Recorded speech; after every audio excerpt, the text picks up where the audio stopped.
I spent 6 months planning the perfect anniversary surprise for my husband. I wanted to renew our vows in the same chapel where we got married 5 years ago. But when I arrived at his office to tell him the good news, I found him renewing something else entirely. My name is Isabel, and I thought I had the perfect marriage. My husband Daniel and I met in college. He was studying architecture, and I was finishing my MBA. We were the couple everyone envied. Late night study sessions turned into sunrise conversations. Small coffee dates became weekend adventures. After 5 years of marriage, things had changed, of course. Daniel's architecture firm was thriving. He worked long hours, sometimes coming home after I was already asleep. But I understood. Success requires sacrifice, right? That's what I kept telling myself. Our fifth anniversary was approaching, and I wanted to do something special, something to remind us of why we fell in love in the first place. So I spent months secretly planning to renew our vows at the same small chapel where we got married. I had it all arranged. The chapel was booked. Our families were flying in. I even found our original wedding photographer. All I needed was to tell Daniel. I decided to surprise him at his office with lunch and break the news. I should have called first. I arrived at his firm around 1 p.m. on a Thursday. The receptionist looked surprised to see me. Actually, she looked uncomfortable. Her smile was forced, and she stammered something about Daniel being in a meeting. "That's okay," I said cheerfully. "I'll just wait in his office. I have his favorite sandwich." Her face went pale. "Ma'am, maybe you should—" But I was already walking down the hallway. I'd been to Daniel's office dozens of times. I knew the way by heart. His office door was closed. I could hear voices inside. Daniel's voice and a woman's laugh. A familiar laugh that made my stomach drop. I opened the door. Daniel was there, standing close to someone. Too close. His hand was on her waist.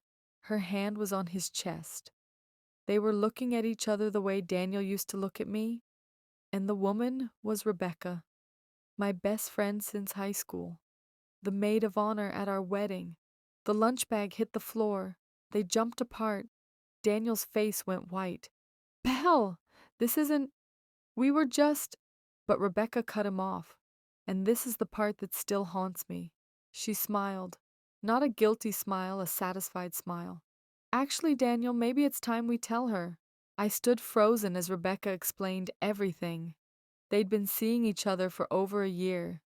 It started at Rebecca's birthday party, the one where I got food poisoning and left early. How convenient.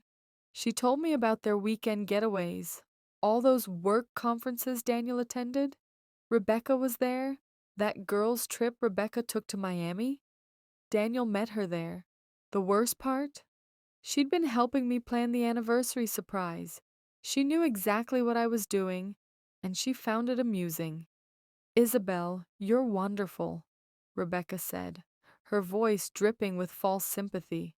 "But you're so focused on being the perfect wife that you forgot to actually be interesting.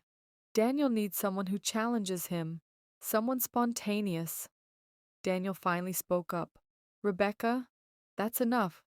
No, Daniel, she deserves the truth." Rebecca turned to me. "We're in love. We've been planning to tell you after the anniversary. We didn't want to ruin the date for you." I looked at Daniel, my husband, the man who promised to love me forever. He couldn't even meet my eyes. "Is this true?" I asked him. "All of it." He nodded slowly. "Isabel, I'm sorry. I never meant for it to happen this way." "But you meant for it to happen." There was silence. I picked up my purse. My hands were shaking, but my voice was steady. "I came here to tell you that I'd arranged to renew our vows. I wanted to surprise you. I wanted to celebrate us." I looked at Rebecca. "I even asked you to be my maid of honor. Again." Rebecca had the decency to look uncomfortable. "Finally. But here's the thing," I continued. "You both just gave me the best gift possible, the truth. And now I know exactly what I need to do." I walked out of that office with my head high. And then I made some calls. First call, my lawyer. I'd been handling the finances for years, so I knew exactly what assets we had. I knew about the joint accounts, the investments, the property. I'd built half of everything we owned while Daniel was working late. Second call, my brother, who happens to be a private investigator. I asked him to document everything, every hotel stay, every dinner, every lie.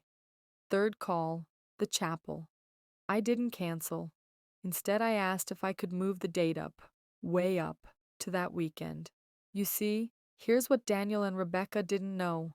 3 months earlier, Daniel had asked me to add Rebecca to his company's insurance policy. He said it was because she was doing freelance work for the firm and needed coverage. I thought he was being generous. The insurance company required documentation, including Rebecca signing papers that stated she wasn't in a romantic relationship with any company principal. Insurance fraud is a serious crime, and that weekend getaway to Miami, Daniel expensed it to the company as a business trip.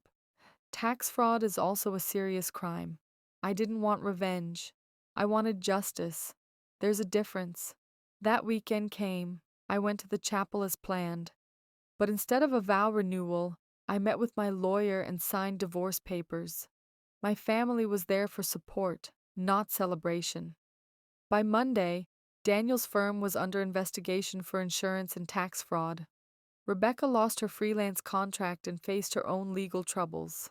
The evidence my brother gathered made everything undeniable. 6 months later, the divorce was finalized. I got the house, half the business assets, and alimony. More importantly, I got my self-respect back. Daniel's firm survived, barely. He had to buy out my share and take on debt to settle the legal issues. Rebecca, she moved to another city. Last I heard, she's working retail, and Daniel stopped returning her calls once the legal trouble started. Funny how love fades when there are consequences. People ask me if I'm bitter. The truth is, I'm grateful. I'd been so focused on being the perfect wife that I forgot to ask if I had the perfect husband. Last month, I went on a solo trip to Italy, something the old Isabel would never have done. I met people, tried new things, and didn't worry about getting home for dinner. And you know what? I'm planning to go back. Maybe I'll meet someone there, maybe I won't. But this time, I'm choosing adventure over security. I'm choosing honesty over comfort.